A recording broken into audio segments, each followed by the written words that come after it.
A wet, unpleasant morning had cleared to the east as Matilda's entourage wound its way through the forests of the Beauvais towards the great city of Rouen, heart of Normandy, on the banks of the Seine. Now, with barely an hour till sunset, the blue sky was welcome, but the wind had picked up and was blustering hard. Tonight they were making camp by the roadside. They should have been met at noon by a party from Rouen led by one of her father's barons, Brian Fitzcount, but thus far there was no sign of it, and Matilda was growing annoyed and impatient. Her mare was lame on her off-side hind leg, and she was having to ride pillion on Drogo's crupper as if she were a woman of his household rather than his liege lady.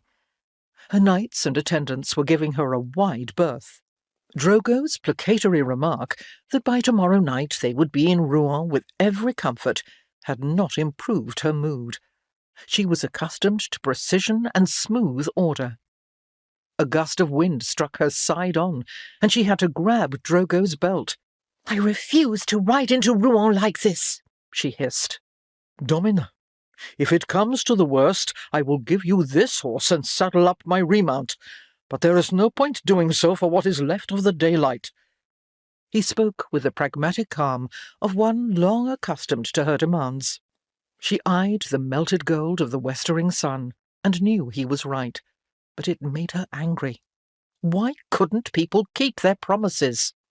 Suddenly, the night drew rein, and the jolt threw her against his spine. "My apologies, Domina," he said. "It appears our escort is here." Peering round him, Matilda saw a troop approaching at a steady trot. "Help me down," she snapped. "I refuse to receive them sitting pillion on your horse." Drogo dismounted and swiftly assisted her to do the same.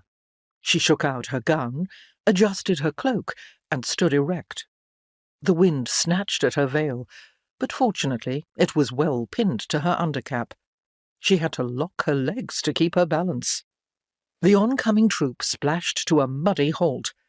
Their leader flung down from the saddle of a handsome black stallion and, removing his hat, dropped to one knee before her.